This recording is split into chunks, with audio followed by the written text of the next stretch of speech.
guys, gusto ko lang pong i-sharing kung magkano ba talaga yung sinasahod namin as domestic helper dito sa HK. Alam nyo guys, yung sahod namin dito, pinaka-minimum po talaga ay 4,750.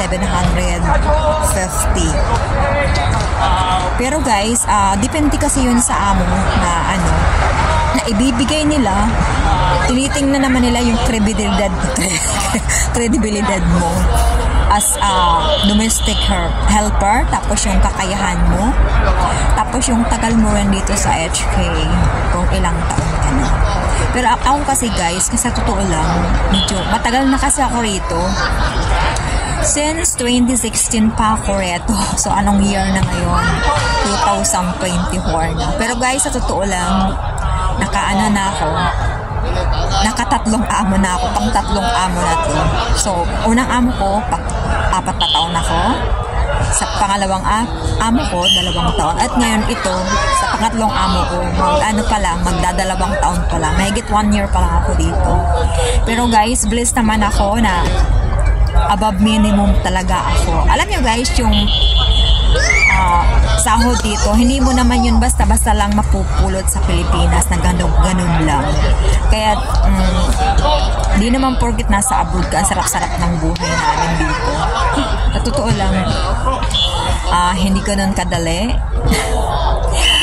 Dapat talaga handa ka. Sa Pilipinas ka pa lang nakahanda ka na may libo-libo ka ng pasensyang baon, tiyaga, tapos syempre yung homesick. So, ang sahod ko po talaga dito ay nasa 5,500. So, pag kinonvert mo po yun sa Pilipinas, nasa ano yun? 39 something. Depende po sa palitan. So, kasi po ang palitan tumataas at bumababa naman. So, hindi naman po talaga yun pari-pari. Sa ngayon, ang palitan 7.8.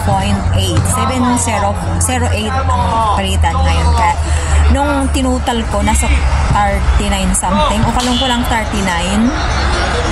Pero alam nyo guys, nagsimula lang naman ako sa 4,330. 2016.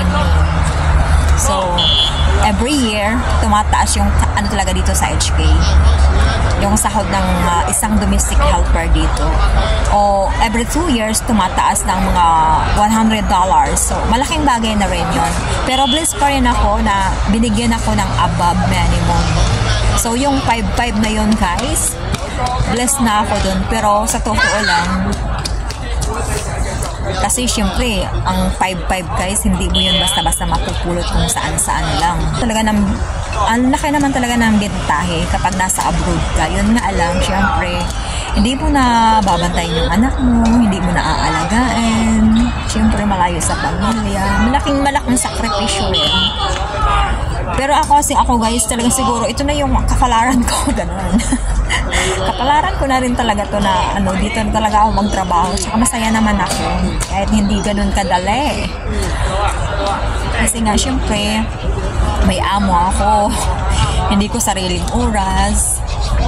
Syempre inuutusan ka. Ganun talaga yung trabaho ng isang DH. Pero blessed pa rin ako na kahit paano nakatagal ako dito ng ganun katagal. Isipin mo yun. Diyos ko po.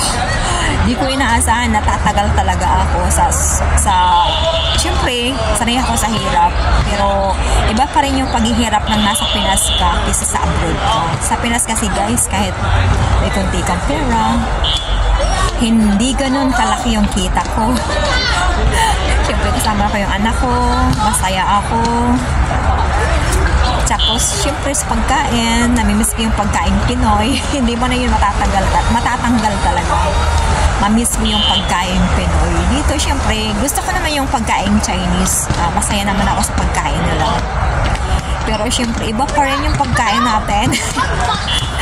Alam nyo guys, nawala na yung yung topic ko. Tapahaba na.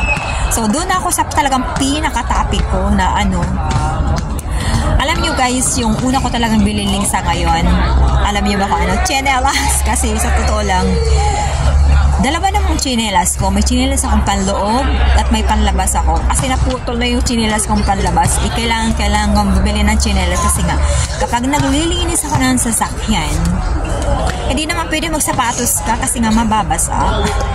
So, kailangan kong bumili talaga ng tsinelas na panglabas. Kaya, ayan na yung tsinelas ko. Dala-dala ko.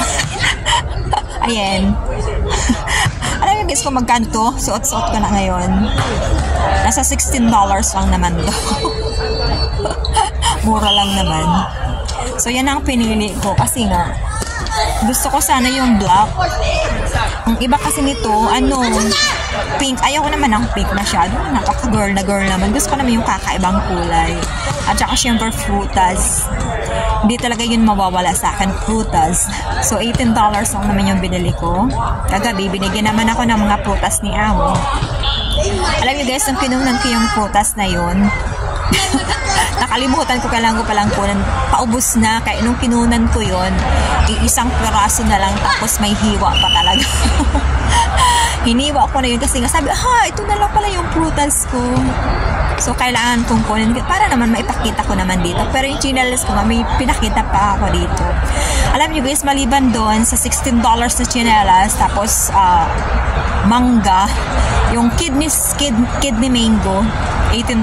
Yun pa lang yung nababawas sa sahod ko ngayon. So, pag nagka-time ako, magtatap up pa rin ako para padala ko sa Pinas, sa mama ko. Kasi nga yung mama ko, pinapadahan ko yun. Tapos yung allowance at tuition ng anak ko. So, yun ang naman talaga, pinakamahalaga yan. Yung dalawa kong mga mahal sa buhay. Yung mama ko, tsaka yung anak ko. Kasi yung anak ko nag-aaral. At saka, syempre guys, ilang taon na rin ako, hindi naman pala taon, ilang months na rin ako hindi nakahulog. Oh, yes, taon na pala. Ilang months na akong hindi nakahulog sa aking bangko. Kasi yung savings ko halos naubos dun sa lupa na kinuha. Kasi napakamahal ng lupa. Kasi nga yung maliban dun sa down payment, naguhulog pa ako dun monthly. So, halos, yung sahod ko, naubos dun sa lupa na binili ko. Pero blessed pa rin ako na yung lupang binili ko, tapos ko na. Ilang months pa lang guys. Kaya ngayon, gusto ko naman, maghulog naman ako dun sa account ko kasi nga, kailangan kong maghulog. Tapos, maghulog din ako sa mga insurance, yung insurance ko rin. So, pero ngayon talaga, ko talaga ngayon, plano ko, maghulog ako sa bangko ko kasi kailangan hulugan. Kasi dalawa yung bank account ko. Para sa mga OFW kong katulad ko. Guys, huwag niyo pong kalimutang mag-ipon para po sa future natin. Kasi nga, syempre, hindi tayo bumabata, nagkakaedad na tayo. So, paano naman kung hindi na natin kayang magtrabaho? Ayoko naman guys na asa lang sa anak ko. Siyempre, ang anak ko, in a near future, magkaasawa din siya. So, di naman sa nagmamalaki ako, kailangan ko pa rin mag-ipon para sa kinabukasan ko, para sa pagtanda ko. Kaya, yung insurance ko, pasiguro ko talaga yun na kailangan huhulugan ko yun. Di nga ako man din naguhulog. So, pag may ipon-ipon ako at nakaluwag-luwag ako guys, ilang months na hinuhulugan ko yan. Halimbawa, 6 months, yung pag-ibig ko, 6 months, o kaya yung SS ko, 6 months, ganun. Kasi, di ba, sayang yung charge. Tapos maliban dun, may iba pa akong hinuhulugan na para sa future ko. Naka 8 minutes na pala ako. Kasi talaga yung target ko, 8 minutes lang naman. So, ako po yung nag-share lang po sa aking experience po as OFW, as domestic helper po dito sa HK. Ganun po talaga yung mga ginagawa ko as in domestic helper dito. At ang pinaka-importante po yung sahod ko. Kailangan po talaga may patutunguhan. So, di na po ako magtatagal at ako po magpapaalam. Thank you so much po. Bye-bye. Bye-bye. Thank you.